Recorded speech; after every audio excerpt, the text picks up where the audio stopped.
Hello बच्चों बच्चों आप लोगों का मैथमेटिक्स की इस लेक्चर नंबर 1 में फिर से स्वागत है। और आज के इस लेक्चर में हम लोग डिस्कस करने वाले हैं बच्चों चैप्टर नंबर 11 को स्टार्ट करेंगे। तो वीडियो पूरे ध्यान से देखनी है। आज आपको इंट्रोडक्टरी लेक्चर आज 11.1 का। तो बच्चों आपके अंदर ना ये चैप्टर नंबर का नाम है 3D। चैप्टर नंबर 11 हमारा 3D है, 3 डायमेंशन। ठीक है, 3 डायमेंशन ज्योमेट्री है हमारी पूरी। तो 3 डायमेंशन ज्योमेट्री इस तरीके से चलती है। ये मान लो एक्स एक्सिस है, इसके परपेंडिकुलर वाई एक्सिस और इसके परपेंडिकुलर आपका जेड एक्सिस है। ठीक है, तीन चीज़ें आपको गिवन है। मान लेते हैं कोई लाइन है, कोई एक लाइन ऐसे पास करके जा रही है। ठीक है, अब लाइन जो होती है वो दोनों तरफ चलती है, दोनों तरफ एक रे की तरह होती है। इधर भी रे है, इधर भी रे है। ठीक है, अगर मैं लाइन के एंगल की बात करता हूँ भाई, लाइन का इधर वाला पार्ट जो है ये एंगल बनाता है अल्फा का इसके साथ, और ये एंगल बनाता है बीटा का, और ये लाइन का पार्ट इसके साथ एंगल बनाता है गामा का। ठीक है, एक पार्ट की बात की सिर्फ, खाली मैंने यहाँ तक ही ले लेते हैं लाइन को एक बार फिलहाल समझने के लिए। ठीक है, कोई लाइन जा रही है और वो वेक्टर एंगल बना रही है।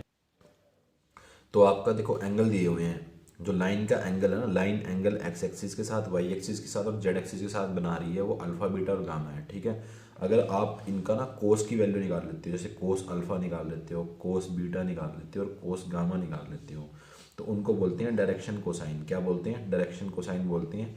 और एल एम एन से डिनोट करते हैं, किससे डिनोट करते हैं? एल एम एन से। तो यहाँ पे हमारे एल एम और एन जो भी हैं इनको क्या बोलेंगे? डायरेक्शन कोसाइंस बोलेंगे। ठीक है, मैं डायरेक्शन कोसाइन के ऊपर दोबारा से फिर आऊँगा।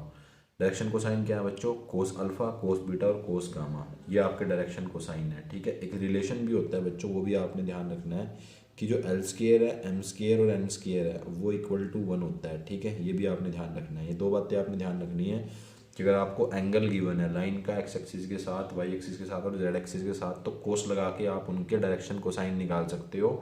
तो उनके डायरेक्शन कोसाइन आपके एल एम एन हो जाएंगे। ठीक है, इसके साथ साथ L M N direction cosines तो है ही हैं, उनके स्केयर का सम 1 के बराबर भी होता है। तो ये तो बहुत सिंपल सी बात थी। आगे बढ़ते हैं बच्चों। अब बच्चों याद करो जरा, वेक्टर में भी मैंने आपको बताया था, अगर आपको याद हो मैंने आपको बचपन में बताया था। ठीक है, वेक्टर के बारे में कि वेक्टर के अगर कंपोनेंट आपको दे रखे हैं तो उनको बोलते हैं डायरेक्शन रेशो। डायरेक्शन रेशो क्या बोलते हैं?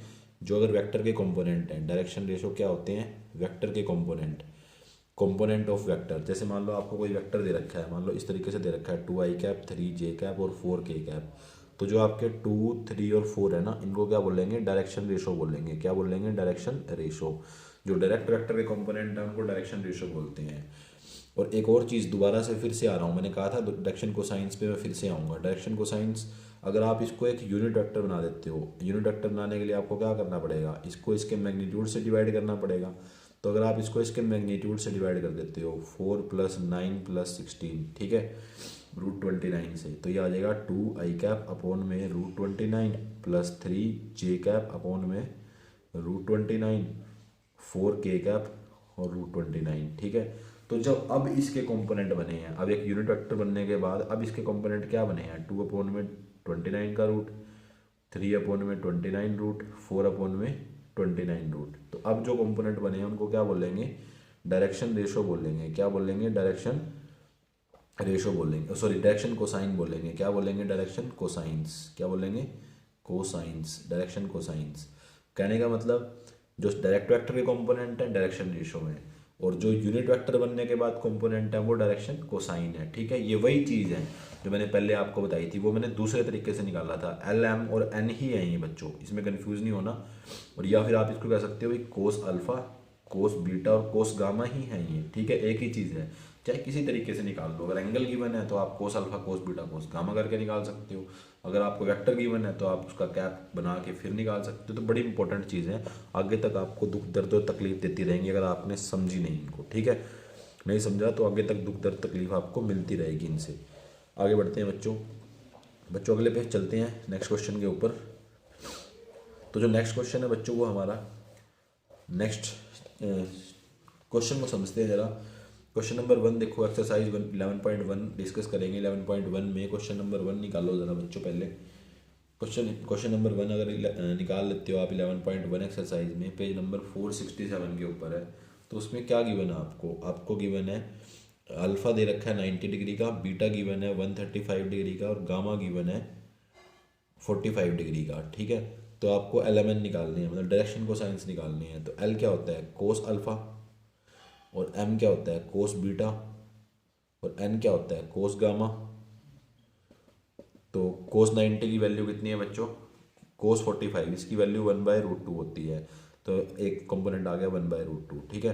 कोस 90 होता है बच्चों 0 के बराबर, कोस 90 कितना होता है 0 के बराबर, तो एक कंपोनेंट 0 आ गया। कोस 135, इसको हम लिख सकते हैं कोस 180 माइनस 45, 180 पे नो चेंज, कोस का कोस 180 माइनस समथिंग, तो सेकंड क्वाड्रेंट में कोस नेगेटिव और 45, तो -1/√2, ठीक है। तो LMN कितने आए, LMN आ गया हमारे पास 0 -1/√2 और 1/√2, ठीक है।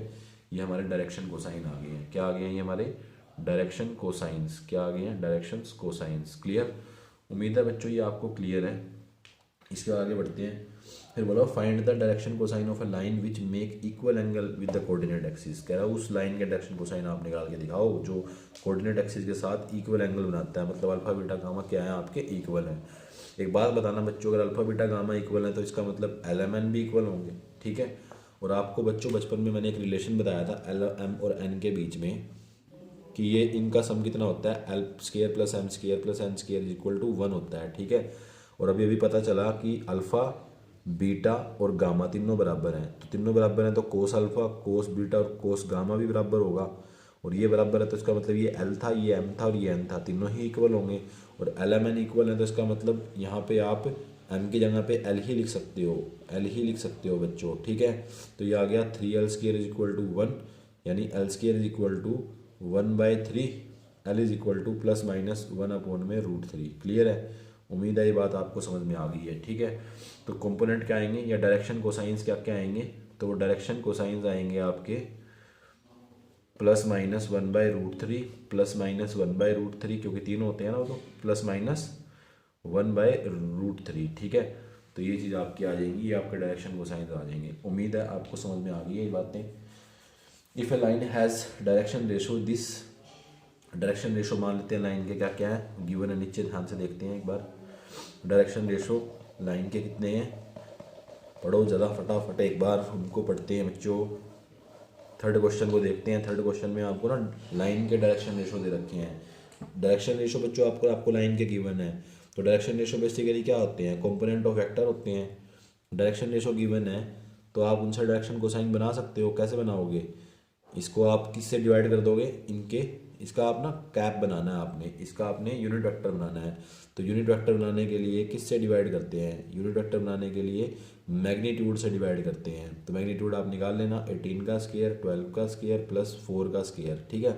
ऐसे इधर भी ऐसे इधर भी, तो ये आपके क्या बन जाएंगे डायरेक्शन कोसाइंस बन जाएंगे, क्या बनेंगे डायरेक्शंस कोसाइंस। क्लियर है। फोर्थ क्वेश्चन में आपको 3 को कोलिनियर दिखाना है, ठीक है। तो 3 को कोलिनियर दिखाने का तरीका होता है 3 पॉइंट्स को अगर आपने कोलिनियर दिखाना है, A पॉइंट, ये B पॉइंट और ये C पॉइंट है मान लो, तो पहले आप AB वेक्टर निकाल लो, फिर BC वेक्टर निकाल लो। AB वेक्टर और BC वेक्टर आप निकाल सकते हो माइनस करा करा के, B - A करा के AB वेक्टर और C - B करा के BC वेक्टर निकाल सकते हो, पोजीशन वेक्टर। फिर आप इनका क्रॉस प्रोडक्ट करा दो, क्रॉस प्रोडक्ट अगर 0 के बराबर आ गया, क्रॉस प्रोडक्ट अगर 0 के बराबर आ गया तो इसका मतलब तीनों के तीनों पॉइंट ABC आर कोलिनियर हो जाएंगे, ठीक है। तो आपने क्रॉस प्रोडक्ट निकालना है, इनका इक्वल दिखाना है। फिर आपको लास्ट क्वेश्चन में बोला गया है, लास्ट क्वेश्चन करा के मैं आपको कुछ एग्जांपल्स भी कराऊंगा। लास्ट क्वेश्चन में आपको एक ट्रायंगल दे रखा है, उसके 3 वर्टिसेस दे रखे हैं और आपको बोला गया कि हर साइड के डायरेक्शन रेशो निकालो। क्या निकालो, हर साइड का डायरेक्शन कोसाइन निकालो, और आगे तक चला गया। तो मैं आपको हिंट दे देता हूँ कि कैसे निकालना है, बहुत लेंथी बढ़ेगा वैसे तो, हिंट दे देता हूँ। आपको एक ट्रायंगल गिवन है, ट्रायंगल के ये वर्टिक्स 3 5 -4 है, और ये वाला -1 1 और 2 है, ये वाला -5 -5 और -2 है, ठीक है। तो तीनों वर्टेक्स दे रखे हैं आपको। 3 वर्टेक्स अगर आपको गिना, मैं इस लाइन का आपको दिखा देता हूँ कि डायरेक्शन कोसाइन कैसे निकालोगे। ये A पॉइंट मान लिया, ये B मान लिया और ये C मान लिया, तो AB वेक्टर कैसे बनेगा, AB वेक्टर बनाओ पहले AB। तो A से B की तरफ जा रहे हैं तो B - A करेंगे, तो -1 -3 -4 i cap, this -4 j cap, और दिस करेंगे तो 6 k कैप, ठीक है। AB वेक्टर निकाल लिया। AB वेक्टर निकालने के बाद ये इसके जो कंपोनेंट होंगे वो क्या बोले जाएंगे, वो डायरेक्शन रेशो होंगे। क्या होंगे, डायरेक्शन रेशो। लेकिन आपको क्या निकालना है, डायरेक्शन कोसाइन। तो इसको आप कैप बनाओ, क्या बनाओ, इसका कैप निकाल लो, ठीक है।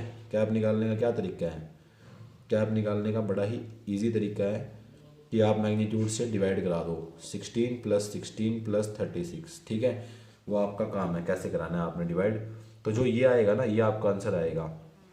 जो ये चीज़ आएगी 32 और 36 आपके हो जाएंगे 64 और 68, ठीक है, ये 68।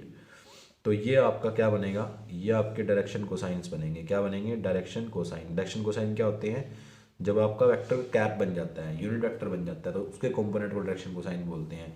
तो मैंने इसके डायरेक्शन कोसाइन निकाल दिए। इसी तरीके से आप BC के भी डायरेक्शन कोसाइन निकाल सकते हो, AC के भी निकाल सकते हो, जिसके आप निकालना चाहो उसके डायरेक्शन कोसाइन निकाल सकते हो। बड़ा ईजी है, ठीक है। इसके बाद एग्जाम्पल्स हैं बच्चों। एग्जाम्पल भी बिल्कुल सिमिलर टू सिमिलर हैं, ऐसे ही चल रहे हैं, बिल्कुल सेम टू सेम एग्जाम्पल्स आपने करने हैं, ठीक है। Direction cosine of X axis, Y axis और Z एक्सिस, ये एक एग्जाम्पल, एग्जाम्पल नंबर 4 जो मैं आपको कराऊंगा, थोड़ा सा डिफरेंट है, समझना है आपने प्रॉपरली इसको। इसमें आपको बोला हुआ है कि आपने डायरेक्शन कोसाइन निकालनी है X एक्सिस के, Y एक्सिस के और Z एक्सिस के, ठीक है। तो X एक्सिस, Y एक्सिस और Z एक्सिस के डायरेक्शन कोसाइन निकालने हैं एग्जाम्पल नंबर 4 में। तो एक बात बताओ, डायरेक्शन कोसाइन होते क्या हैं। डायरेक्शन कोसाइन तो X एक्सिस के अगर डायरेक्शन कोसाइन निकालने हैं तो आप कैसे निकाल लोगे, X एक्सिस के लाइन में एक यूनिट वेक्टर क्या होता है, आई कैप होता है, आई कैप। अब आई कैप खुद एक यूनिट वेक्टर है, तो इसके जो कंपोनेंट होंगे वो डायरेक्शन कोसाइन ही होंगे। आई कैप के कंपोनेंट 1, 0 और 0। तो X एक्सिस के डायरेक्शन कोसाइन आपके आगे 1, 0, 0। वाई एक्सिस के डायरेक्शन को साइन निकालना चाहते हो तो वाई एक्सिस के अलोंग कौन सा वेक्टर है, जे कैप। जे कैप के जो आप, जे कैप खुद एक यूनिट वेक्टर है, तो यूनिट वेक्टर के कंपोनेंट ही डायरेक्शन को साइन होते हैं। तो इसके डायरेक्शन को साइन 0, 1 और 0 जो इसके कंपोनेंट है, ठीक है, डायरेक्शन कोसाइंस। और फिर लास्ट में आ गया आपके पास जेड एक्सिस। जेड एक्सिस के अलोंग वेक्टर के कैप होता है बच्चों। के कैप खुद एक यूनिट वेक्टर है, यूनिट वेक्टर के कंपोनेंट ही डायरेक्शन कोसाइन होते हैं। तो इसके कंपोनेंट 0, 0 और 1 हैं, तो इसका मतलब यही आपके डायरेक्शन कोसाइन है।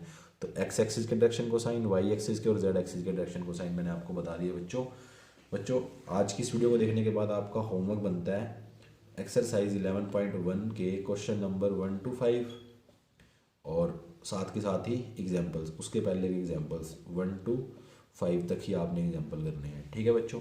वीडियो को देखने के लिए आपका बहुत बहुत धन्यवाद। Thank you, thanks a lot.